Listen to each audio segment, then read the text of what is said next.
Welcome everybody to a special edition of Kinfolk and Nem.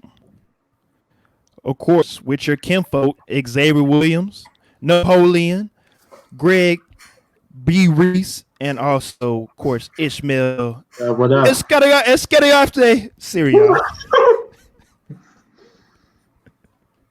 So, of course, if you are a, first episode. I don't know what you're talking about.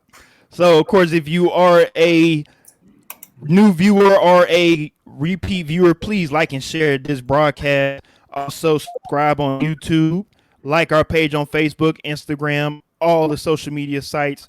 Make sure you, of course, you like and share. Kinfolk and Nem. 5. Already. All right. So the reason why I say we have a very special episode tonight is because this is a female edition because we were told that we needed more female voices on the show. So of course the reason why I keep focusing because we got to get M in here. So the M for tonight is Miss Jasmine, Miss Brittany McCrae, and also Sunflower, aka Miss Leanne. So to introduce everybody, we're gonna start off with Miss Jasmine. Would you like to let everybody know a little bit more about yourself? My name is Jasmine. I am originally from Benton Harbor, Michigan. I went to school at Texas Southern University, came back home, and I am currently teaching forensic science and criminal justice at my high school alma mater. All right, we appreciate that. Miss Brittany McCrae, how are you doing tonight? I'm good. How are you? We're doing great. Would you like to introduce yourself to the people? Yes. So I'm from Augusta, Georgia. I bartend for the Dallas Cowboys, and I'm a bar host for Super Bowl weekend with Bullseye Event Group, and I am a player personnel coordinator for Elite Loyalty Sports Agency. And then I'm working right now on my MBA certification to be an agent. All right, that sounds like some great credentials and a great future as well. Miss Sunflower, would you like to introduce everybody? Introduce yourself to everybody. Hi, my name is Leanne, aka Sunflower. I am a med tech at a senior living community. I basically spend my time meditating, shopping, and being creative somewhere. But yeah, and I like to run in fields of sunflowers. Random. Hey, ain't nothing random about that. That's that you like what you like. All right, ain't nothing wrong with that. Shout out to Jazz out there sipping on the wine. You know, we gonna get straight into the first topic of the night. Miss Megan Thee Stallion getting shot by Torey Lanez. Anybody want to start it off and Okay, go wait. with So it? did they actually confirm that Torey Lanez shot her? Because I think that was speculation. Nobody has confirmed that he was the one that shot her. They did find a gun. You said he did? He shot her in the foot. But I'm saying they haven't come out and said he did. My only issue is I believe he shot her in the foot. I just don't like how social media has made it a joke. Like, whatever it was traumatizing for her. And social media has made it into a joke. And if it was a dude that got shot, it would have been completely different. They have videos. It's like as much as we have preached protect the black woman, then a black woman gets shot and it's been memes made out of it. It's a joke. And that's not cool. Yeah. Any other lady anybody else ladies wise want to say anything else? The memes were the main ones that really got to me. It was Torey Lanez being 5'3", 120 pounds, and Megan, like a stallion, and she literally they were making memes like, oh, he bullied her ass, or she bullied him. So that was the main thing. I was like, yo, social media really went full on with this to where they really got Megan and Torey like, oh, they were dating, entanglement or whatever they want to call it. So it just went further and further with all the memes and just the speculations on, oh, they were dating and Megan was trying to break up with Torey and he wasn't with that, so he shot her. So it was just, I'm like, Any guys want to chime in right quick? I have a question for the ladies. In this particular instance, do y'all feel, had it been Torey Lanez, I know we don't usually deal in switching up the sides because I don't really like to ask if, ands, and buts, but I know y'all said y'all didn't like the memes being made, but I think that's just the unfortunate side effect of the culture of the internet. Because had Megan Thee Stallion shot Torey Lanez in the foot, oh, he would have got roasted. Oh my goodness, boy. He would have, but then you would still have the same argument. Like, it's not okay to downplay a man being in an abusive relationship. It's the same thing. Like, somebody got shot. Like, why is it a joke? Period. Is it the same society-wise though? Because when it comes to men being abused by women, it is always a joke, right? Not to everybody. But why get shot in the foot? Why get shot in the foot? Ain't nobody trying to condone what Torey did or didn't do allegedly. Nobody trying to condone that, but we're just talking hypotheticals right now. Y'all did say because of, since it was Megan the one getting shot by a 5'2", if you looked at the records after he got, was put in jail, 5'2", 120 pounds. We saw the much all the. That's from what we know personally, because Greg, tells us about it. He got short man syndrome probably, to where he did what he did. I'm just kidding, Greg. I couldn't help myself. I'm sorry. I'm sorry. No, but for real though. Right now, I'm chilling. Let off on him, Greg. No, for real though. I'm chilling. More like KD. We know who that is. We ain't talking about the basketball player, but KD. They quick to pull out the gun instead of use their words or use whatever they have when it comes to calming down a situation, or instead of making it escalate. But that was from the beginning. You might have a 5'2" hollering at a girl that's 6'2". Come on now. But I'm just saying, like, that's another thing. Why does it matter how tall she is compared to Torey? Like, at the end of the day, he's still a man, and if he shot her, he was still wrong. It's no like, oh, look how big she is compared to him. I could have been able to handle him or whatever. Like, I don't understand why it has to be all this other stuff outside of the fact that she's a woman that was shot. Like, why can't that be enough? Right. He felt intimidated. Go ahead, Brett. That I'll say. Yeah. He felt intimidated. My that only question. I'm sorry for smiling because I'm not. You're not sorry. I smile a lot. I can't stop smiling about this. This is crazy. Nothing about this. Nothing about this is funny. Something like that. That just baffles me. Nothing about this is funny. But do you think that the outpour of this, like the outcome, is more of because nobody was really hurt? Like, she got shot in the foot, right? But she's okay. Right. You know what I'm saying? No major injuries. Yeah. If she was actually... you're saying the reaction. You're saying people making jokes and stuff. Like if somebody falls out of a chair, right, you laugh, but they're okay. If they were actually like seriously hurt, you're probably not gonna laugh. Right? So do you think that like if he shot her and like actually like hurt her for real, do you think that it would be like as funny as many memes and stuff like that? In my question. Run that back one more. I'm sorry. Run that back one more time. We kind of went in and out. Run that back one more time for people that didn't hear what you just said, Brett. Okay, so my question for you guys, us, is because she wasn't actually hurt, right? Yes, she got shot in the foot, but that's recoverable. She can recover from that. Not affecting necessarily her career or stuff like that.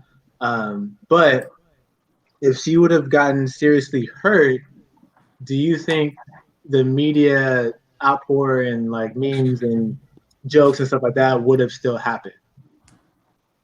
There would have been no jokes. I felt like the social media, if something like bad would have happened to Megan, God forbid, like really bad, like they would literally be talking all negative about Torey Lanez and how he a punk and all this stuff, and you got to shoot your girl and all things. Social media like to flip stuff around, and there's an extent to where they're only gonna bring light to a certain situation, either if it's going to be funny or they're trying to basically not punk somebody, but literally put them out there, like, you know, speaking negative, like they got to do this, you know, because that person felt threatened and all this other stuff. It's Torey Lanez. Like they were going to go in on Torey if it really became to like she ended up getting seriously injured, like critical. But I feel like that's also subjective because we can say, oh, it was just a foot injury, but like I ain't never been shot. So we don't know how traumatizing that is mentally. And we still made it a joke. I agree. So I would say this. It speaks to a bigger issue we have in our community and in our society right now that we are desensitized to violence. So I agree. For a lot of people out there, it doesn't matter that she was shot. If she had been seriously injured, I think the reaction would have been different. But the fact that she's not seriously injured, people think it's a game. It's funny. They're laughing. They're joking. I mean, really, you should think about it. Somebody being shot is not something that's funny, regardless if it's your foot, if it's your finger, whatever. The fact that somebody got shot, that is not a game to be playing with. Yeah. And it just speaks to the bigger issue we have in society that we are desensitized to all of this violence. Like we are posting videos of people being shot all the time, or you know, somebody doing something to somebody else. Everybody posting it, and you know, fight videos, retweet it, share it. Like so, it says something. World Star. I mean, come on, we all been there before. Remember we that? Know people like that. They had 30-minute compilations. Yeah, back in the day, that was what high school time frame, high school, college, where they had 30-minute compilations of just fights. Yeah. But I mean, it also. Oh, you mean action fights? If it would have been, if it would have been Torey getting shot, it would have also just brought to light a whole nother issue. The fact that for whatever reason, it seemed to be unbelievable that a male can be the victim in an abusive relationship. So, like, it all just needs to be taken seriously. Like, it's never a joke. If they are actually in the relationship, because nobody has confirmed that they're together, they just seen together on Instagram. If they are in fact in a relationship, like domestic violence in relationships is never a joke, whether the woman or the man is the victim. Agreed 100%. I feel that because it's Megan and Torey on how they perceive themselves on social media and like for the public to see, you know, that's why I feel like they're not really taking her or the situation that seriously. Because at the end of the day, you know, like everybody, you know, we see how Torey acts on social media. We see how he be, you know, when we were all in quarantine radio, you know, at the, you know. So and, it's you like, you know, it's not like, oh, you act, you know, you ask for it, but at the end of the day, I tell people it's like you are what you like. I mean, you entertain that. Mm-hmm. I was like, the signs were already there. Like, if I knew like Torey Lanez was that crazy, trust me, I would not be going to no poolside with him or anything like that. Like, I would not be entertaining myself with anybody like that. And then not knowing what extent they are to do when they're in a situation or if they were being bullied in a way. And the crazy thing about it is Torey Lanez has a history of like, you know, have bad dealings with women and stuff like that. You know, not to put his past out there like that, but I mean, it's public information. So I'm not really putting it on blast if it's public information. So, I don't know why anybody would deal with him, especially if he's 5'2". I mean, I don't know, you know, I don't really care about women's preferences in regards to him, but I'm just throwing it out there. He has past dealings with women, and he's severely undersized. That's not fair. Okay, well, that's basically saying that.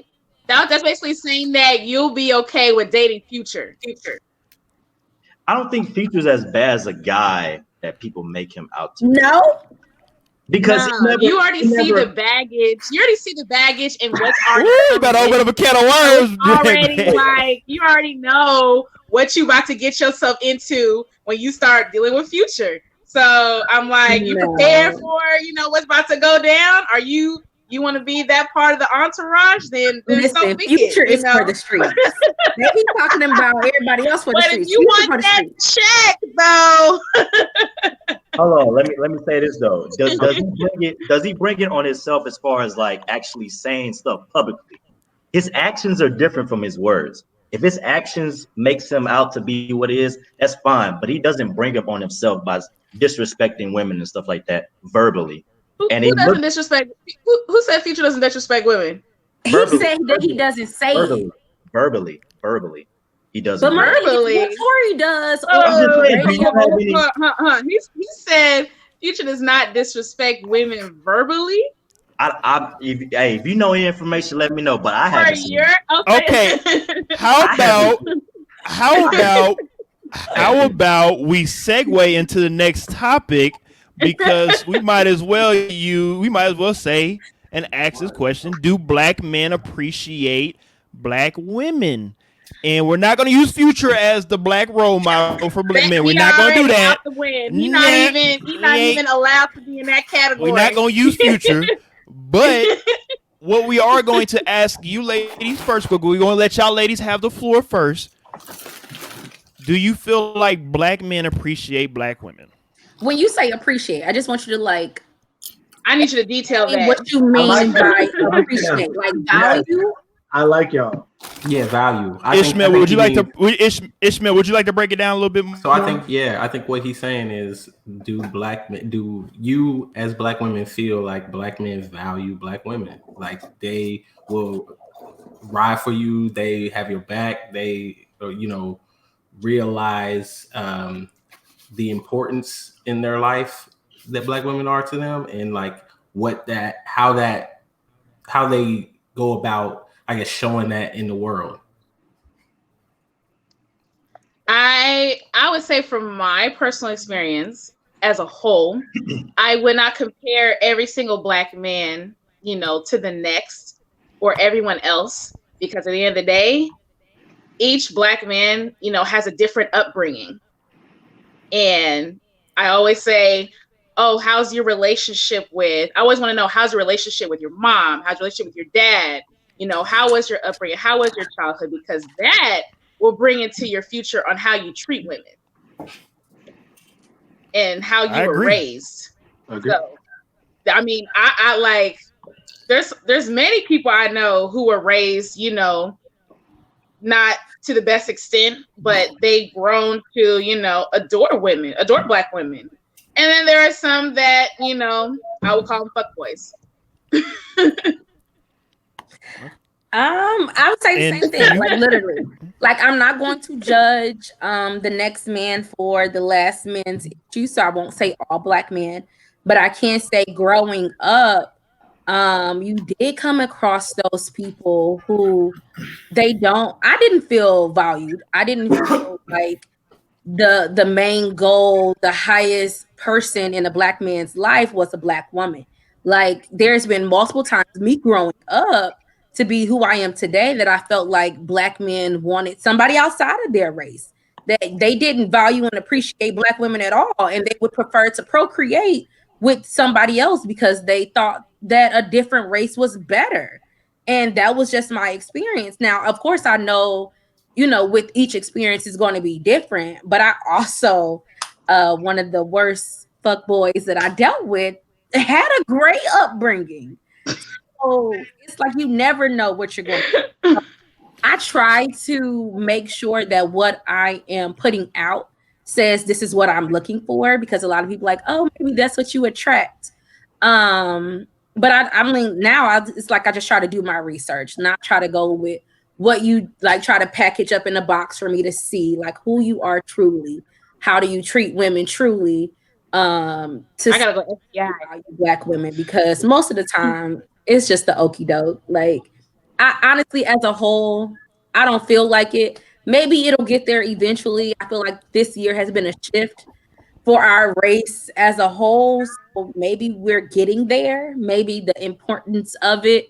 And we see that as Black men putting different race of women over Black women, give them the power to disrespect us. And I've seen that conversation lately. I'll say that. I've seen that conversation lately. And with the more of respect from Black men, the more people outside of our race will respect Black women. That's good. I will say, it really is. Let me say this. So all of us, we're all either dating or married to somebody outside of our race, right? Which I know. Greg said no. I gotta say, Brett, what you gotta say? You don't speak for me, buddy. Listen, hold on. We have all either dated, or married somebody outside of our race, right? But at the same time, we have all dated somebody inside of our race as well. I know I can speak for myself. I've dated multiple Black women. We all have great relationships with our mothers, right? We all, for the most part, had really good upbringings, right? But how we, well, also not we, I value Black women very highly. I love my mom.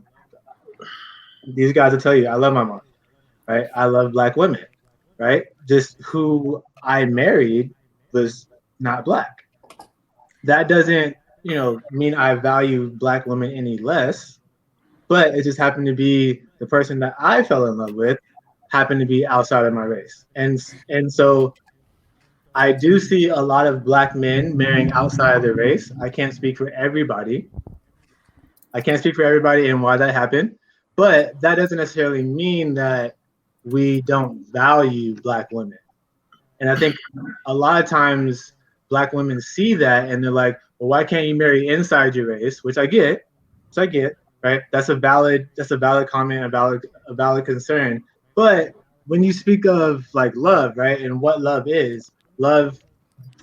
doesn't have to be Black to Black. Like if you gel with somebody, if you vibe with somebody that just happens not to be Black, it is what it is, right? And if how you want to spend the rest of your life matters, for sure, right? And if that person just doesn't happen to be Black, is that doesn't mean that we don't value Black women. Because go ahead. Dating outside your race is not an issue. And I just want to say that. Like dating or marrying outside your race is perfectly fine. Like I'm not that type of person. And if everybody have their own personal views or, you want to marry a Black person, you want to marry a Black woman, that's fine. I'm saying it's okay. It's okay. My issue is when in that scenario is when you date someone or marry someone outside of your race. And it's always, okay, now I did this because Black women couldn't get it together. Or they don't give me all the lip and the attitude. Like, it's okay with whomever you fall in love with. Just don't put Black women down in the process to uplift your significant other. Yeah. Because I have heard that argument as well. I've had. Oh, it's always if you marry somebody outside your race, you can't be for Black people. Yeah. Yes. I was going to ask that as well. Can you be pro-Black with a non-Black spouse? I feel like you can be. I'm not going to say it's going to be easy. And I've considered dating outside my race, but it was like really stressful. Just here lately, like I was communicating with some non-Black guys over the last couple months, and I couldn't even begin to explain the exhaustion that I just had, like day to day. And I'm like, other people feel this exhaustion, like you, like you wake up every day and the world hates you. And I just feel like when you date or marry outside your race, I don't want to have to explain myself. I don't want to. It's a lot of educating when you date outside of your race. And so I'm just like, I don't know if that's something that I want to do. What about you, Brittany? You want to chime in right quick? Yeah. So my dad is married to a Russian. So that, he dealt with a lot of racism overseas. For sure. So yeah. So even it ended up affecting even my sister, because racism was, because you don't see a lot of interracial, couples overseas in Europe. So when it came to, where's my phone? I'm like, uh-oh. Hold on. Man, you just got good over there. Me. Okay. You good over there, Brittany? All right. Yeah, okay. Yeah. It was my tablet. But yeah, so yeah, my dad's married. So different. You're breaking up a little bit us on there, Brittany. Can you run it back for us right quick? Outside of. Hey, Brittany, you broke up a little bit there. Can you run it back for us one more time about your dad and his Russian love? Why you say it like that? So my dad. I don't know. I just thought I ain't gonna lie. I thought it was funny. This nigga here, bro. I thought it was funny. I just went with it. Oh my gosh. So, but I'm just saying, but out there in Europe, they don't really have so it was kind of hard for my dad. I hope she exited out those programs she got over there. They were. It sound like you're clicking something over there. To Arizona, it was kind of easier for her, and my dad's for. Oh nah. Nah, my stepmom is real. My stepmom is real cool. Like I love her to death. She's real cool. So when you look at my sister, you're gonna be like, oh my gosh. I'm like, yeah, my sister is in Russian. So that's a whole. I just rather people be with the whole interracial thing. I being one sided. Tell people, hey, my first kid was a black boy. All right, Brittany, give us a second. I'm gonna take you out the stream right quick so you can hopefully get your stuff fixed right quick, and I'll bring you right back. Give me a second. All right, so again, to finish, I'm gonna bring Brittany back in a second. Give me a second. All right, Brittany, how's that now? It looks like your stream a little bit better. Nope. Okay, she'll be back in about 2 seconds. But to pretty much wrap up with, like I said, this whole conversation, let's talk. I mean, let's look into the comments of Mariah Graham. She said trolls are typically more angry than the average person. She was talking about the whole Torey Lanez situation, and then she also says it depends on why you choose to marry and date outside your race is the biggest thing, because unfortunately, there are some black men that will, and I 100% agree, that will say, I'm gonna date a white girl or a Hispanic girl because instead of the black girl's attitude, I can deal with the Hispanic girl's fiery, Latina spice, whatever that was, to where you're laughing. That's a dead ass serious thing. Like some people feel like they would rather deal with to say the Latina heat. Or that's what I mean. That's what it was. Hey, that's what it was. Hey. So go ahead. Let me say this though. Greg, about that Latina heat. I have no idea what you're talking about. As the past life, I was under 21. I couldn't buy a drink, so that shit is way old. But this nigga is past life.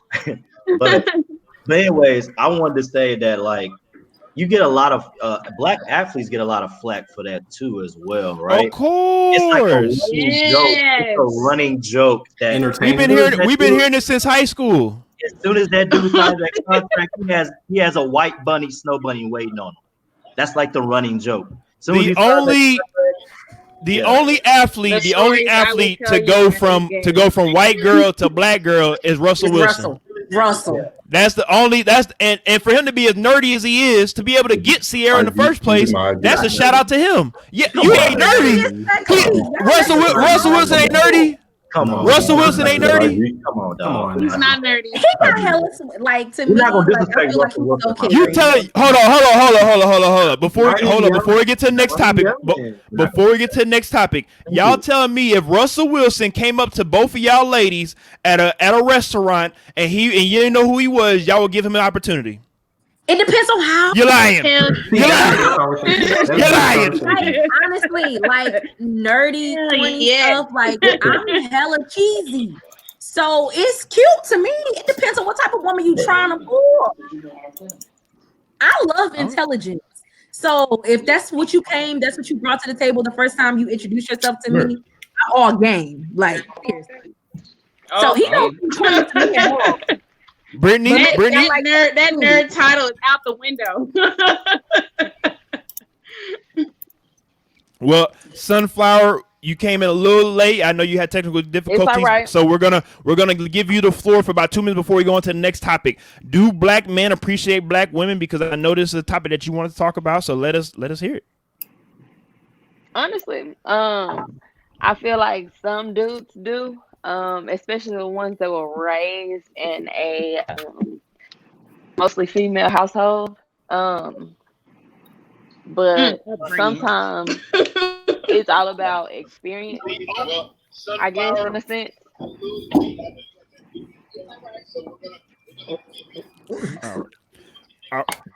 Can you hear us, Leon? Yeah. Oh, my bad. I didn't know if you was finishing that. But yeah, I mean, that's pretty much what Brittany and Jazz said. They talked about the upbringing. They talked about also past relationships as well, whatever they've been in as well. So it seems like y'all are, and also again, what y'all say as well, the part about like the upbringing, relationships, and then also how they are as a person after the next 90 days that you date them, right? Because that's when you really find out who they really are. What is this, 90-day fiance? Pretty much, low key. Ain't no 90-day rule. No, ain't no 90-day rule. That's when you never really know someone's true colors until it's like 6 months to a year, because you're still in honeymoon phase for like the first 6 months. So people, when they get comfortable within like the 6 months, and once you hit that 6 months, you already start seeing true colors right after that. I feel like you can't tell people what you want, what you're looking for, because then you just try to be that person. Right. Greg, what you got, Greg? I mean, I like to go with the flow. You can always tell. Like, either someone's gonna show you who they are the first time off the rip, or you just gonna end up seeing how they are 3 months to 6 months later. Like, sometimes they don't want. Well, that whole 90-day rule. I'm not doing that crap. Yeah. Okay. I don't know. Let's go, Greg. Come on, hop in, Greg. I don't think you can put a timetable on that, right? Because that all depends on effort. Like, if you're giving in lackluster effort, then 6 months to a year is probably your time frame that you're looking at. But if you actually giving in real effort, then I think 2 months is pretty. 2 months sounds about standard. The first day. But are you making that person official, or are you just in the dating phase, or are you in your hoe phase? I can't really answer that. I don't really make it official until I smash. It is impossible for a man to smash. It really is. You know what? What'd you say again, Greg? Until you what? Until I do something. So tell me, Greg, what would be what is this smashing you talking to your past life, Greg? What was that? Yeah. So, Greg, if we were talking to your past life, what would your past life be saying? I ain't shit. That's a different story for a different day. Okay. That's a different story for a different day, though. I just want to talk to you. At least be honest, though. Hey, and you can't say we lied on this show. You basically proven my point. You basically just proven my point. See, you're not going to bring it all. You're either going to be in your hoe phase, or are you going to actually get to know this lady, up to 3 to 6 months? Because us females got to see what you're bringing to the table. So, what if we made all the I table? want you to be is honest. Like, if all you want to do is say that. Yeah, just be upfront. Don't just be all wishy-washy and just enjoying the moment as past lives, fuck boys would actually do. I need someone to be upfront. My time, or don't be like, we just enjoying our time, No, I ain't gonna lie to y'all. We can't enjoy our lie to time. y'all. That's the thing. Ain't It's no all wrong. My fault. You got it. It's all about communication, because the person you with might not care about none of that shit, and vice versa. Okay, what's your You're not going situation? to know that until well, hell, me and my wife, we got married after like 6 months in the military. Everybody thought we wasn't gonna make it. Here we are, 5, 6.5 years later. We do what we do because we're not worried about what everybody else is trying to do. I didn't go into that situation like I want to be with somebody. I started talking to a genuine individual, and we kind of connected. And I, like you said earlier, kind of went with the flow. And she has her preferences. I have my preferences. We may not be exactly matching in those, but we found something that makes us attractive to each other, whether that be physically, mentally, emotionally, whatever the case may be. So I think that plays a lot of part into it. But a lot of people in this society have been manipulated and brainwashed into certain labels, standards, and ways of just social standards that don't really fucking matter, because they're just there to keep you kind of like, going up and down, entangled. Keep you entangled. The good old entangled. Y'all gotta get back to entanglement. See, like, all right. Well, speaking of people that got entangled with the wrong situations, what's next for Nick Cannon with his quote unquote anti-Semitic remarks and whatnot? We have to work on your transitions. Just Man, you gonna do that in the middle of the episode though? All right, when you work on that big ass hairline of yours, when you work on that hairline, I'll work on my transitions. How about that? It was cute. Thank you. But his hairline ain't cute, so we'll go with that. Anyways, back to what I said. What's next for Nick Cannon? Let me see your hairline. Let me see your hairline. Might like that. So you got a problem with it? My little Gucci. That's anyways, can somebody answer the damn question? In regards to Nick Cannon, go ahead.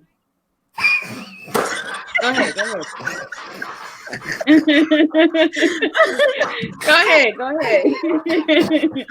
I mean, we can get that camera you want. In regards to Nick Cannon, just to let y'all know, the unemployment's extra $600 is going out at the end of the month. So Nick Cannon, if you want to go apply, he's still employed. You might not need it. You might not need it. You're a millionaire or whatever. But he's still employed. I want to be the informative guy. Like he said on his Twitter, you cannot fire bosses. Okay, he's good. He's good. Trust me, he's good. He's still works for Fox. No, but honestly, though, I'll just say this a little bit and then y'all go into it. But what I would say though, for real, is that somebody needs to check up on it if they haven't done it already. Because those last tweets that he made, I forgot what day it was. It was a couple of days ago, if I'm not mistaken. Yeah.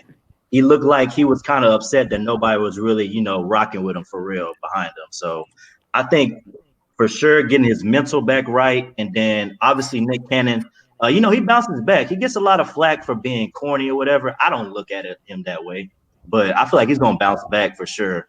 Don't know what's next. I mean, he could obviously go to Revolt. Diddy got that platform, that channel. So they was talking about getting wilding out on there. That could be a next step, but for sure, get his mentals back right. Shout out to Marshawn Lynch. Get your mentals, get your chickens in order. Gotta get them chickens right. You gotta get them chickens right. You gotta get them fried, sauteed, however you like it. Yes, sir. Right though. But for sure, he's gonna bounce back though. He's gonna bounce back. So do you think that he'll be able to still call it wilding out though? No, right? I don't think so. I mean, wait, hold on. That's his own brand. That's his own trademark. Why would that's his brand. That's his partnership. So it goes with Nick Cannon where he goes. He just has to get the percentage from the people who fire him, Viacom. So yeah. So what about if I fired somebody? Would I give them the rights to something I own too, though? What? It depends on who. I mean, but he has a good percentage of it because he's the one who brought it to them. He's the one, like, he's basically like the CEO of Wild and Out. It started with him. So it's like it's his name over it. So he could take it. He still just has to give a percentage to, work out the contract with Viacom on them actually agreeing to terms to release it to another broadcasting station. So basically Revolt will have to basically buy out the contract, or if they're okay with the remaining terms with it. So question. What about, since we're concerned with Nick Cannon, what about everybody that just lost their motherfucking job because they decided to get rid of a TV show because the complete point was missed of what was said to begin with? This is very true. Oh, you mean B. Simone? She gotta look for a 9 to 5 now. B. Simone got to look for a 9 to 5. Hey, it's time for the 85 South show. But yeah, I mean, it's a handful of artists and entrepreneurs, people. I'm not sure if they have specific people for the show that do all the extra shit. I don't know if the MTV studio has the lighting, all that other shit. But I mean, even if they did, they ain't got shit to do now. So Hold up. The Instagram models go right back to Instagram and make that money, play boy, they Gucci. I ain't tripping about no Instagram models. The Wild and Out girls. The Wild and Out girls, they good. They got social media. They got Gucci. Their own Instagram account. You feel me? They good. Chico Bean, they got 85 South and whatnot. Some of them cats, they Gucci. Like that TV money. Hey, I wouldn't know. Me either.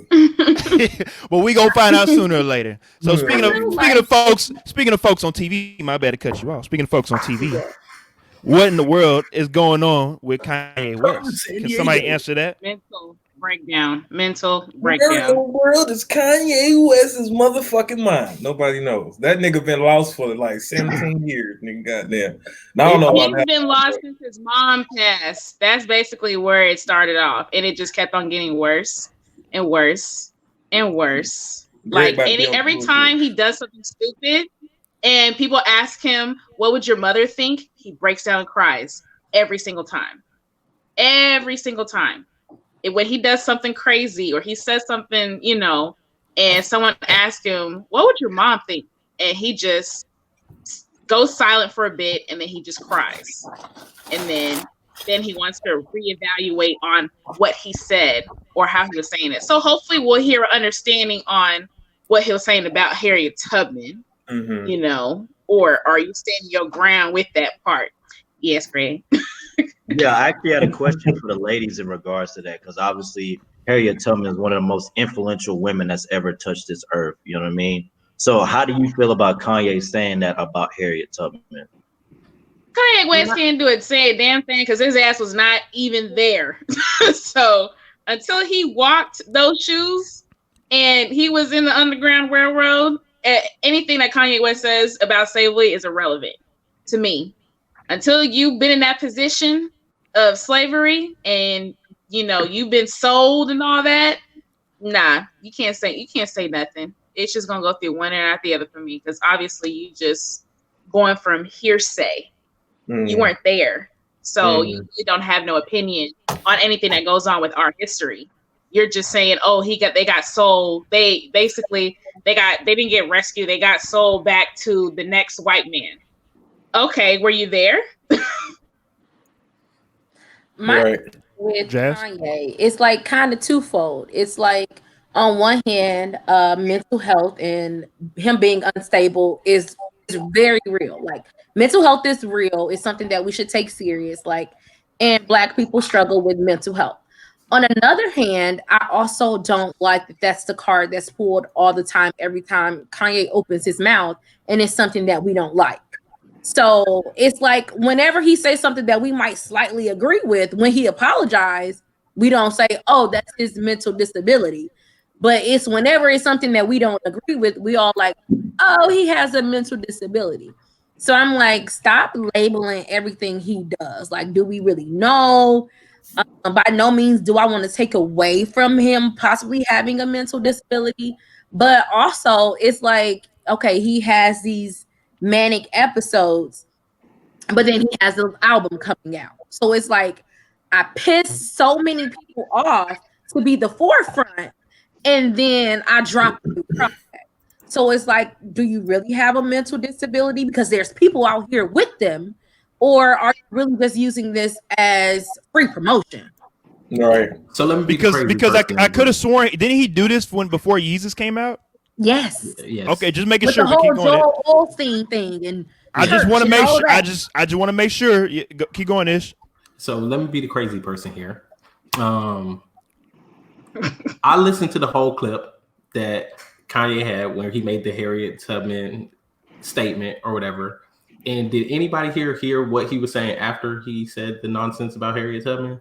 I couldn't find a longer clip. Like I found other videos, but I didn't see that. So we got to get out of here. So basically what he was saying afterward, he was trying to make a point. He was actually trying to make a point of like the fact that we don't own anything. We don't have a lot of, like, you look at places, people in positions of ownership, people that are high up, CEOs, stuff like that. We don't have a lot of businesses that are our own. We don't have our own. He talked about Black Wall Street, that kind of stuff. Like, we don't really own our part of the market, is kind of where he was trying to go with that, right? But because he is, and here's the thing with him, a lot of people like to say he's crazy. I don't know that he's crazy. It just may be that he doesn't know how to express himself correctly. Maybe that's what it is. Because, I mean, he was making a little bit of sense after that. But because of what he said at the beginning, nobody could see that. Everybody was just like, nah, this man crazy. They harped onto the Harriet Tubman situation. He been with the Kardashians too damn long. You might be right on that one. Now, if y'all have seen his Twitter recently, Kanye's Twitter, he is hanging out with Dave Chappelle earlier today. Dave Chappelle flew into Wyoming, I think, and was hanging out with Kanye earlier today. And Dave Chappelle, just wanted to be there as a friend for Kanye. And I don't know if y'all seen the thread on Kanye's on that tweet from Kanye, but somebody put on there Dave Chappelle talking about the media using their power to label somebody crazy just due to them speaking the truth, or due to them, coming out with whatever it is that they're coming out with, and the media turning them into a bad person because they are speaking the truth. Now, usually people that are in Hollywood, when they speak the truth, what happens to them? All of a sudden they come up missing, they suicide, they're crazy, they're this or that. Mel Gibson, he's somebody that Hollywood is kind of blacklisted because he came out and was trying to tell truths about Hollywood. And I can go on and on list-wise for people that do the same thing. But I 100% agree when it comes to everybody's statement of, do we really know if Kanye is having a mental breakdown? Is this just for publicity? Is this just for a Kardashian episode that's going to come out? We don't really know. Like, we're all laughing, but I mean, it's so serious because we don't really know what's going on with Kanye until 3 or 4 days later when he's like, just kidding, I'm good, I'm back to normal. And just like, okay, what's next? So right. I'm really lost to words because I don't know what's going on with Kanye. So, we'll see. I think it can be a little bit of he doesn't know how to eloquently explain himself. Just like when he made the comment about slavery being a choice. And so when he further explained it, I understood what he was getting at. But it was like the first few words that comes out of his mouth is like, dude, pure nonsense. Now I have a question. I better cut you off. Could you kind of compare him to Donald Trump? Let me explain. I'm not saying he has great. I'm not a Donald Trump supporter. I don't think he's a great person. I don't think he's a great. I'm just saying. Do you think because of who he is, sometimes things get misconstrued on what he says? That's all. That's all I want to get at. A little bit. Again, we got to have this conversation. We can't talk about Mel. We got to have this conversation. I feel like people are so wrapped up in him, like inciting violence, inciting racism, that you don't see some of the stuff that he do be saying. So like, just like we know, all the hospitals get paid more money if they have COVID cases. Exactly. So with everybody, it's all like, rah, rah, I can't believe he cut the CDC out and he wants the stuff to come directly to him. But it's like somebody lying. So, oh yeah, like, yeah, it looks bad. And it's like, not everything he say I agree with, but like something like that, it's like, okay, just send me all the information because ain't no way. So I can do my own research. Exactly. And so it's like some stuff he says, and I think he even said a comment like, you can't do any worse than me, or you've been called worse, speaking to Black people. And it's like, on one hand, you want to be mad because you said like you've been called worse, but then on the other hand, it's like, dog, it's the truth. Like, we've heard worse, we've been called the worst, we've dealt with worse. And so it's like he's like a brutal honest. And then also you got to remember where he comes from, like his mindset and livelihood. He don't even know what Black people really go through on a day-to-day basis. So he's speaking on stuff that only he knows that goes through. I think Brittany, I know you want to chime in. I know you want to chime in. Brittany, say something. I'm just saying, like, don't be so wrapped up in what the media has told you to think. Like, take what he says and think about it for yourself. Because take it with a grain of salt and keep moving. As an entrepreneur with Trump, like you making money. Like, if you got a business in this society, like, all for the businessman. And we might not see it. So don't just be like, oh, everybody else ain't trying to do shit for us anyway. And I ain't saying he trying to do shit for us either. But I'm just saying at least real. That's again the conversation I'm trying to have. No, I didn't say I was gonna go. I never said that. Never said that. Never said all that. He is the person in charge. Despite what's going on with COVID, if he was paying you good, despite what's going on with COVID, you gonna go work for Trump? I never said I was going to work for Trump, and I don't say I'm a Trump supporter at all. I'm just saying, don't look at me like that, Greg. Yeah, get your big ass head out the camera. So wrapped up, half the stuff I don't agree with, but I'm saying we're so wrapped up in like, oh, we're all supposed to be rah rah. We hate Trump. We want Biden. What has Biden done for Black people? What do you actually think? Thank you. That's another question. Yeah, thank you. Hey, like I said last episode, I'm gonna say it again. I don't give a shit about Joe Biden, bro. I don't. I really don't. Thank you. Nobody. I have a question. Now I have a question for everybody. I have a question. Brittany, like you said, would you go and work for Trump? Most likely 99% of the time, no. But I have a question for everybody as well. If you're getting paid $500,000 to work for just 6 months, a year, whatever it is, you take that money and what are you gonna go do? Invest back into the Black community, right? Ain't you trying to get your bag anyway so you can go do what you want to do in the first place, no matter who you're getting it from? Exactly. I feel like I'm just asking. That is terrible. But you're not even. How is that terrible? How's that terrible? How's that terrible? You're not stripping. You're not stripping. Trump. You're not. That's what I'm saying. Trump ain't. You're not even working directly under Trump. You're not even. You're stripper shaming. You're not gonna do that, my friend. You're stripper shaming. That's one thing. Number two. Okay. All right. Whatever. Keep going. X. Number two. You said it doesn't matter who you work for.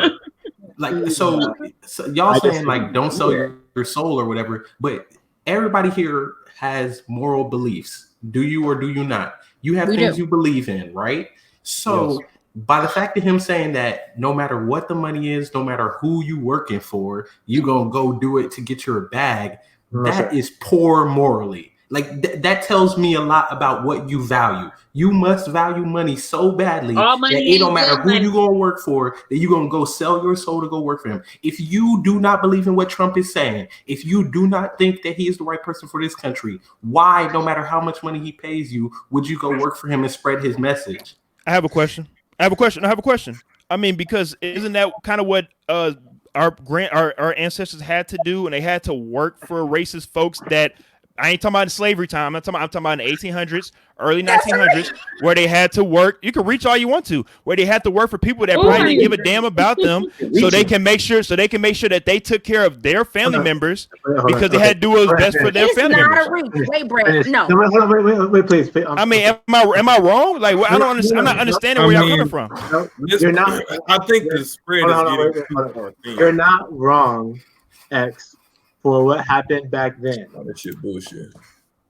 When our ancestors, whatever, had to work for people they didn't want to. We get to choose who we work for.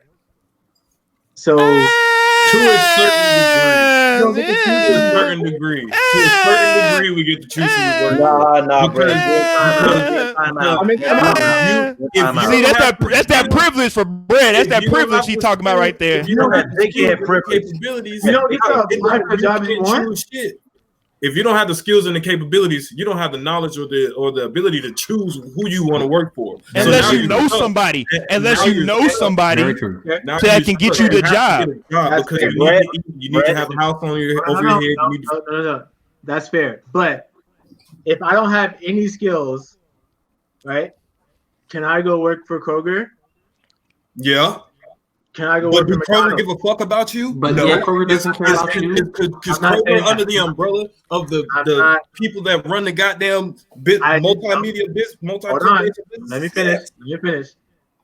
I can choose. I can go work for Kroger. I can go work for Walmart. I can go work for McDonald's, Burger King, whatever. What I'm saying, not necessarily. What I'm saying, keep going. Is I can apply for whatever job I want to. You can apply. You can apply. That's not what you said. That's not what you said. You said you can get any job. You were going to work there. Damn. You don't get every job you apply for. I get that, but you can choose who you would like to at least apply for. You backtracking, bro. Backtracking. Looking like Michael Jackson right now with the moonwalk. I said you can choose who you get to work for, which means you get to choose who you apply for what job. If you're not allowed in that room, how do you get to choose? Right. If you're not allowed in what room? The room that you're making the decision. The upper room, nigga. In the upper room. What I'm saying, where Jesus. You're right. So what I'm trying to say, me being a teacher, you being a teacher, right? If I don't like my boss, I can go to a different district. No, you can't, because every district ain't gonna accept your black ass, nigga. I know about the education. Every district ain't gonna be. Hey, go try work at. Hey, go try work at Highland Park if you want to. I could actually. Okay. Highland Park, but what I'm saying though, you don't get every job you apply for, and I get that. I'm not saying you do. I'm not saying every time I apply for a job where I want to work, I get that job. That's not what happened. Right, but what I'm saying is a job I want, I might not get it, but I can apply for it, which means I get to choose the type of job that I would like to work in. Would I get it? Who knows? Maybe not. But if I don't like a boss, I can leave. Okay, let's not. All right. Anyways, next person. Would anybody else like to? Combative here because I know what he's. Man, I don't know where the hell he tried to go with that, but all I said is you get to choose who you want to work and for. And they gonna choose to not choose you. Thank you, Jazz. We could go ahead and sum it up just like that. I know. Brett, you've been canceled. From this conversation. Stop talking. Does anybody else want to add on to this conversation? No. Anybody else feel like we can get any job you want to with no skill set? Anybody else? Anybody want to apply to be the president? Because anybody could apply to have any job. We gonna manifest it. Manifest the shit out of the president. See now, we're going to Wyoming. The fuck up out of here, bro. Now y'all are being childish. Oh, we being childish. All I'm saying is that if I have the skill set for a job. You didn't say that before. But honestly, like that's what we would hope, that if we had the skill set for a job that I could apply and I can get it. I can be so selective that the moment that this company or the CEO, this boss is racist, I can leave and go take my talents elsewhere. But the truth of the matter is that ain't the truth. And I'm going you might be judged by whomever whether or not they want me. Like, I literally used to think that if I put that I was black on my resume, that it'd be like, oh, we need more black people. Let me hire. And it was who says that? Thinking the complete opposite. Like, put that you a white man on there, and maybe you get an interview. I agree. Who says they need more black people? Straight out of college got all kinds of degrees. They need that quota. Need that quota-ish. I ain't never heard a corporate company say they need more black people. I don't know. You're right though. Hey, diversity and inclusion, that's around every company. So you might be right. I'm a double minority. I'm a black woman. So like, hire me. But all inclusion. You guys are taking what I'm saying and like stretching it out different ways. Well, that's how I feel with the whole Trump situation. So now you know how I feel. No, you're canceled. You're canceled. You said it doesn't matter where I get the money or how I get it. That's not true. No, that's not what I said at all. I said if you worked for Trump and he was to pay you $500,000 in a 6-month span or $1 million or in a year span to where you don't have to work for him all your life. You don't have to work from a short time frame. And also you only have to work one-on-one directly with him. You could be in your own little office. He could be up top on the 76th floor, but you still getting paid $500,000. You telling me you're not going to take that money and go and do productive things with the money? Because last time I checked, you can shake your head all you want to, Ish. I'm just saying last time I checked, isn't that where that's how Cardi B got to where she is right now? She used her stripping money to work for Trump? Shut up. Shut up. Use one hustle. She used one hustle to get to the other hustle that she's in right now. That's what I'm getting at. You use one hustle to get to where you need to be. X, I'll say this. Same thing. X, I'll say Thank this. you, Jazz. Thank you. X, what I'll say is what you're saying is not as worse as what Brett says. So you're making sense right now in comparison. Thank you. Thank you. As long as we're on the same page with that. The only reason why I agree with X is because it's the same thing as trying to change a system from within. Like the same black people become police officers. Thank you. You want to try to fix the system. I want to be a good cop. I want to change the community. That in no way is the same thing. That in no way is the same thing. That in no way is the same thing. I agree. Yes, it is. Yes, it is. I'll explain to you why it's not the same thing. I'll explain to you why it's not the same thing. I agree with what you're saying, Jazz. Like, if I want to be a cop and change the system from within, going in to be a cop and staying a cop, cool. That's different. That's different. Like, how is it different from working for Trump? Okay, so let me explain to you. Let me explain to you why it's different. We listening. I'll just be quiet. Go ahead, Ishmael. Go ahead. Trump does not represent himself. Any politician out there that is elected does not represent themselves. They get their money from somewhere and they are beholden to somebody or people, right? So changing a person or an elected official from within doesn't actually work because they already are beholden to somebody. So you going into their campaign to help them, you are already you think you're behind enemy lines doing some covert operation, but you're not, because they already got their money and they already going to do what they are going to do for the people who gave them their money. It doesn't matter what one staffer is going to do. It doesn't matter. I can't get my $500,000 back. I just want to give a shout out to Miss Colleen Fryer, because she definitely said, I agree, X. Everyone uses one hustle to get to the next, and I appreciate that, Miss Fryer, for watching the show. Also, shout out to Mariah again. She said one word, Omarosa.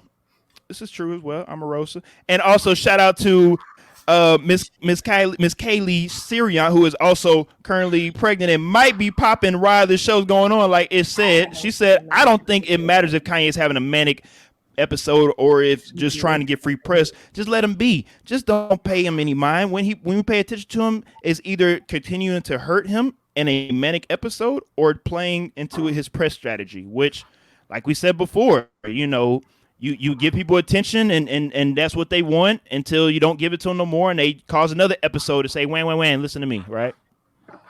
All right. So, all right, let's finish up this show right quick with our last topic: NFL concerns surrounding COVID-19 and the NBA's bubble that they have with these NBA players who so far are not coming back with COVID. Right? Yeah. Last report that I saw, they had 1 day of nobody coming back with COVID positive tests. So that's good for the NBA bubble so far. We have Miss Brittany, who is an inspiring NFL agent. So would you like to give your 2 cents on the NFL when it comes to their training camp regimen on it? If I've also, of course, I know you've seen that they are not going to have any preseason games for this summer. So how do you feel about that? No pressure. The players are watching.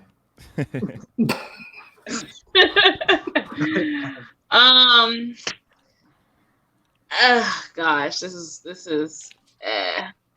I feel like the NFL could do more in social distancing or just with something that can help everyone feel safe. And I don't feel like they're as into it as hard as the players are wanting them to. I feel like they're just kind of just dragging their feet right now. And there have been like countries even, they're doing other things that are doing with social distancing and cleaning and stuff like that. But I just feel like with this, it's just affecting a lot. Like the Eagles decided not to host any games.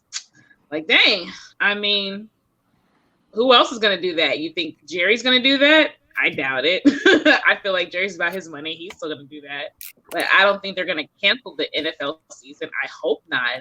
But I don't know what y'all intake is, if y'all think that we're going to either do no fans or you think he's just going to do half fans for the season. What do y'all think about that? I think this getting tested every day for 2 weeks is a lot. Like, if we need I don't want to put nothing up my nose. I'm sorry.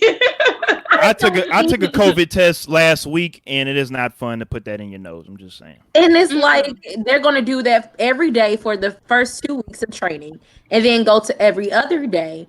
And I'm like, the only way that this could work is if like all the NFL players are in isolation the whole football season, and they don't come in contact with anybody else but other players, and all the players are negative.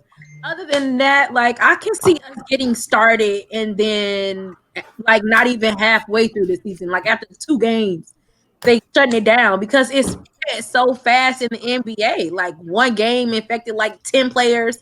Like I honestly, like I see what they're doing, and I honestly just don't think it's enough. Like it's not going to be enough.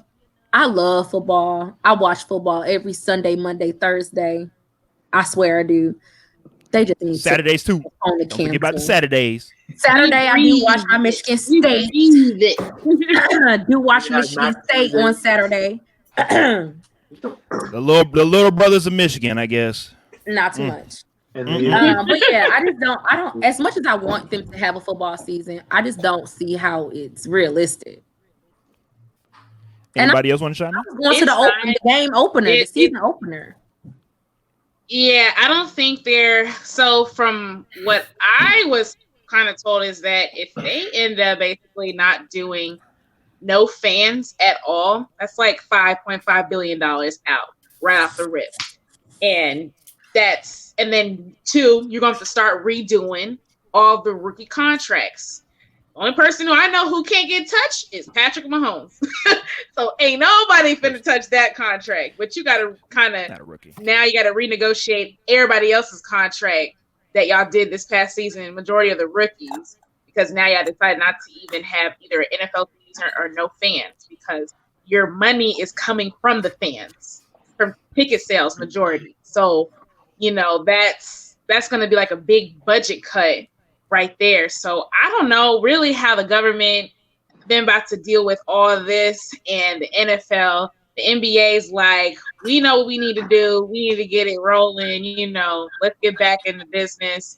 The NFL's taking its natural time. I feel like they just need to get more involved with stuff because you have a lot of players who have families that are very, scared. Like you have a lot of Major League Baseball players that were able to option out of, the season this year.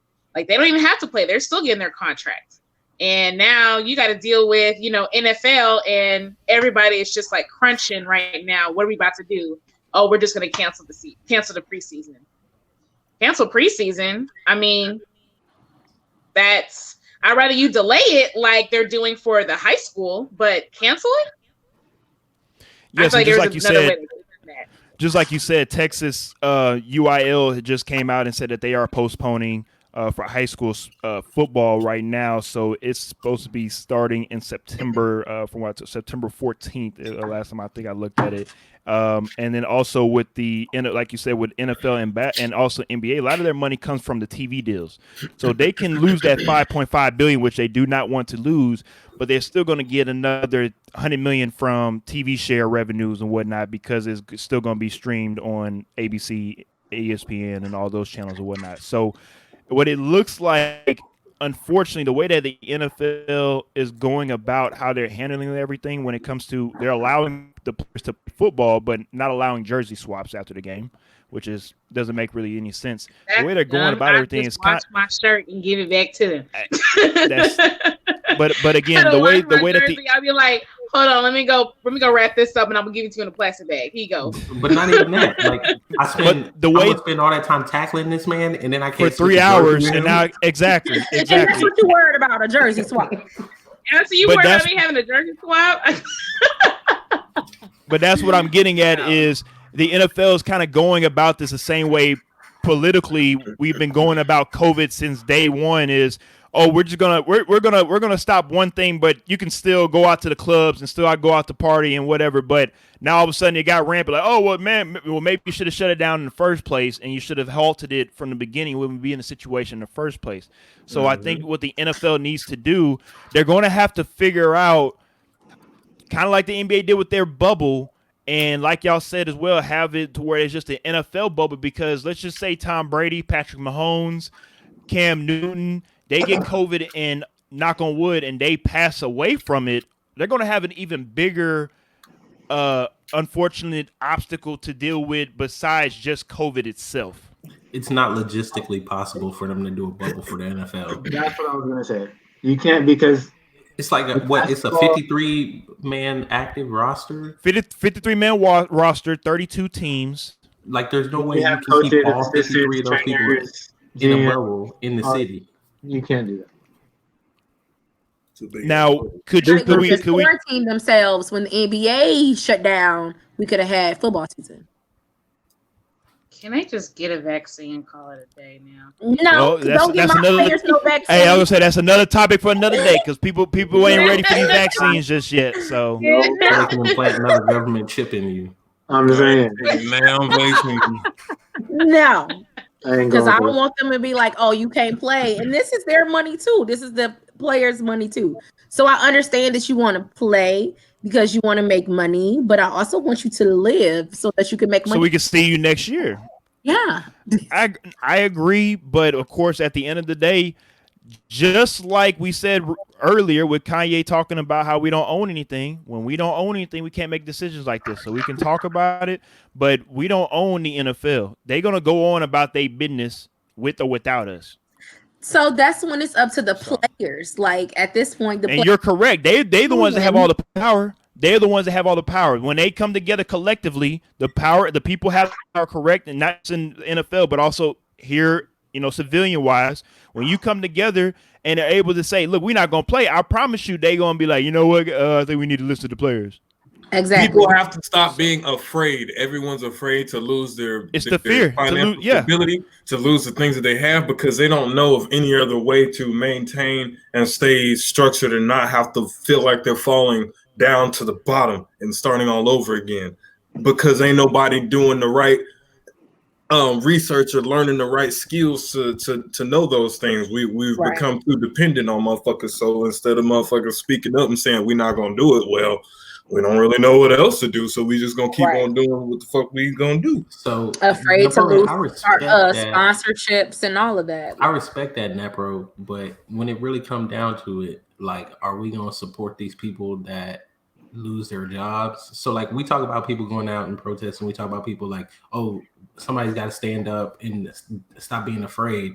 But let's say like one of your relatives or some of your friends, let's say some people on here decide I'm gonna stand up and for what I believe in, I'm not gonna do it. I'm not gonna report to work or whatever. And then they lose their job, and then they come to you. They're like, "Dude, I ain't got nothing to do. I ain't got no money. I ain't got nowhere to stay. You gonna bring them into your house?" Like that's the thing that I'm thinking. Like, it's easy for us to say that people need to do that, but how many of us are going to do that and really be willing to back up those people and help them out? Right. I will say this: I myself am transitioning into a mind state where I'm finding out the steps and the procedures to acquire basically a life that I can live like that, so that I can be that person to say, "Hey, these are the steps that you should start taking right now," and to backdoor or come full circle about what Xavier said. Whatever hustle you are doing, wherever you are stuck, okay, now it's time to realign the things that you're trying to do in life and get out of that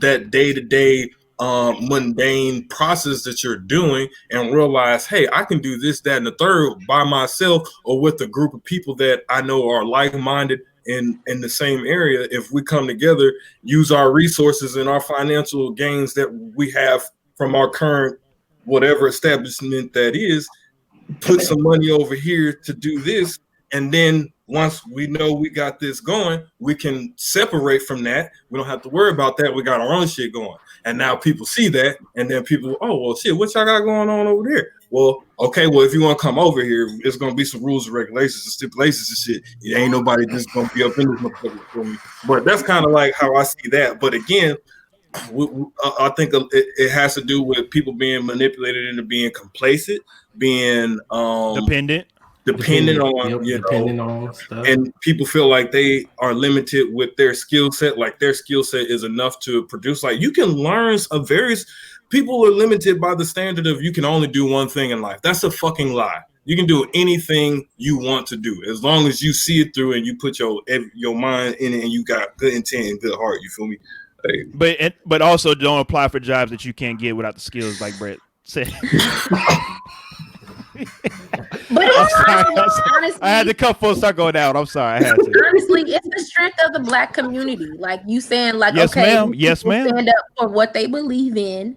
And I don't know if y'all celebrate Kwanzaa, but look into the Kwanzaa principles. Like literally the strength of the Black community.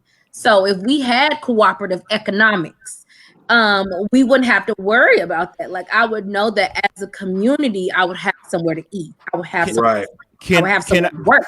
Can I say something on that? And I agree with everything that you're saying, but here's the unfortunate truth about how certain people might feel about that. They'll say, well, why Black people have to do this? Why do Black people only need to shop with Black people or this or that? Well, I mean, Asian people do it all the time. Hispanic people do it all the time. Other foreign people do it all the time on a regular basis, but they don't get as publicized because exactly. But I'm saying because people, America as the media only uses white and Black folks majority of the time to push whatever narrative it is. Everybody only thinks that, of course. Well, Black, why do Black people only get to have a Black TV show? Why do they get to have BET? We don't even own BET.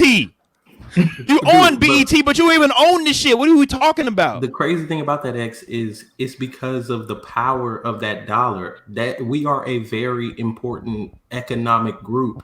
And if we pull our dollar out of their economy and put it into ourselves, the power that we will have is crazy. So that's why it becomes an issue of why do y'all have to separate and go do your own thing? Because you know what kind of damage it does if we pull out and do that? Like that's what they're scared of, and that's why thought about like that. They militarize and they really want to attack us when we say things like that. It's not even a matter of we want to do it to harm you. It's a matter of we want to do it to empower ourselves, to build ourselves up. Why is it a problem that we want to build ourselves up? Right. Why is it a problem that we would like to do for us? That way, hey, now if y'all do feel like we've been too dependent or whatever the case may be, we're not. We don't gotta worry about y'all. Like, why is that such a hard thing to understand, that we would like to just have the freedom and ability to do the same things at all levels that everybody else is doing? But we all know that there's certain things in place all over the world that don't allow people of color, specifically us black folks, to be able to succeed in those areas the way that we really need to. It's called white supremacy. But I mean, they just want to create dependency, like you guys have been talking about. So like, they want us to feel like we have to have them to succeed. So they don't everything we're given is based on a limitation. Yeah. And also white supremacy, but that's another topic for another day. They don't want us to take our dollar out because they need it, and but they want us to think that we can't do it without them. Exactly. Mm-hmm. So that's like Black Lives Matter is trendy now. Like, exactly. Oh, it's going to be painted on the NBA courts. Right. I can't stand that stuff either right now. It's like we're pushing this way too far to where the Black Lives Matter, the actual slogan has turned into, of course, a money-driven slogan for the Democrats, of course, because if you see who's the ones actually running this stuff, it's the Democrats that's actually making money off this, not the black community. They are infiltrating the movement. Exactly. So it's one of those things where us as productive black people out here in our community, we want to do great things for us individually and also for our black community. But when you have a movement like Black Lives Matter, which we all 7 of us know what it's actually for, but when the message gets distorted, and then you have people that like the leader of our country that will use it in a weaponizing way, and people will be like, "Look, I told you, Black Lives Matter. See, I told you, they like the Black Panthers. They like this black supremacy thing. They're horrible." But in reality, it's like, that's not what we as people that have a brain feel like Black Lives Matter is about. So it's unfortunate how, and we've seen it from, if you do your history, if you've seen it from the 60s to where we are now, anytime black people as a group try to rise, the media likes to use their power to push us right back down to where we are, to say, "Hey, shut up, Negro. You're going to stay in your place." And unfortunately for the Black Lives Matter thing, there's two sides to it, unfortunately. But a lot of people don't want to do their research on that. It's two sides of Black Lives Matter movement. You have the people that's actually doing the groundwork, and then you have the people that's actually behind in the organization. And the people that's actually behind the organization, they're not really doing much for black people. And again, that's another topic for another it was day. like a real organization that so much money had been given to, and I'm like, bro, what a money at?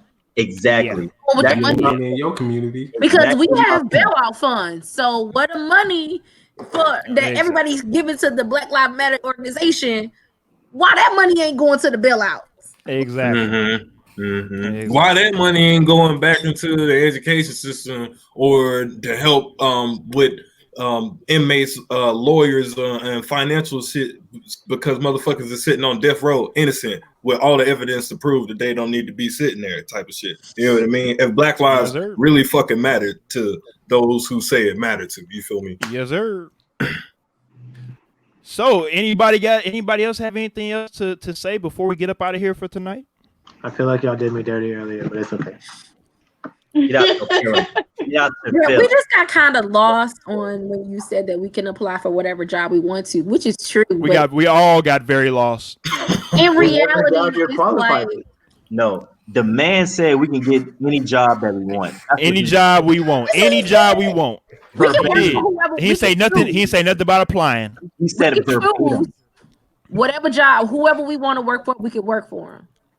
And all I'm saying is I'm looking to switch careers. So point me in the right direction, because if who knows, I want to work for it. Hey, Jared, you can work for the Cowboys. Anybody can get that job. You just got to apply for it. I heard they're looking for a franchise quarterback. I'm sorry. Now that's somebody I won't work for. I might work for Trump, but I ain't working for the Cowboys. Wow. What? Shade. That's a lot of shade. I'm sorry. I hate the Cowboys. I'm sorry, y'all. Go ahead. I mean, even during this even during this quarantine, Jerry still pays me well. So, so hey, so like Brittany said she'd rather work for one racist. It's not the other. But again, that's another time for another day. Another time for another day. So appreciate that, Brittany. I appreciate you for proving what I said earlier to go. What I said earlier in this episode. I appreciate you for saying that. Invested. Okay. Invested. Hey, whatever you say. Racist to macist, tomato, whatever you want to say. That's one person, not the whole organization. This nigga said racist to macist. And again, also, it's a situationship that I'm in. Okay. Hey, I understand. And again, shout out to Miss Fryer again. She said, you need to take back the BLM movement back and educate everyone about what it really means. This country was built on the backs of black people, and it's time that white America learns the truth. Now, again, this is a white woman that's speaking about this. This isn't a black woman. This is a white woman that's saying that. So, again, we appreciate you for saying what you're saying. But I'll be honest with you, Miss Fryer, I ain't taking back nothing. I'm gonna let folks that want to listen. I'm gonna let folks that want to actually listen, want to get educated. I'll explain that to them. But I ain't about to explain to the folks that don't care. I'm just being honest. So love you, Miss Fryer. Anybody else got anything to say before we get up out of here? Yes, I do. Okay, last thing. We can't even hear it. Yeah, come on. Are we supposed to be listening? Well, there was music in the background, so I was trying to. But anyways, X, did you ever figure out the teams? Oh yeah. All right. So tonight show's over. I will see y'all next week. Episode 4 of Kinfolk and Nem. Tune in next week at 9:30. Love you, everybody. You ain't shit. You ain't shit.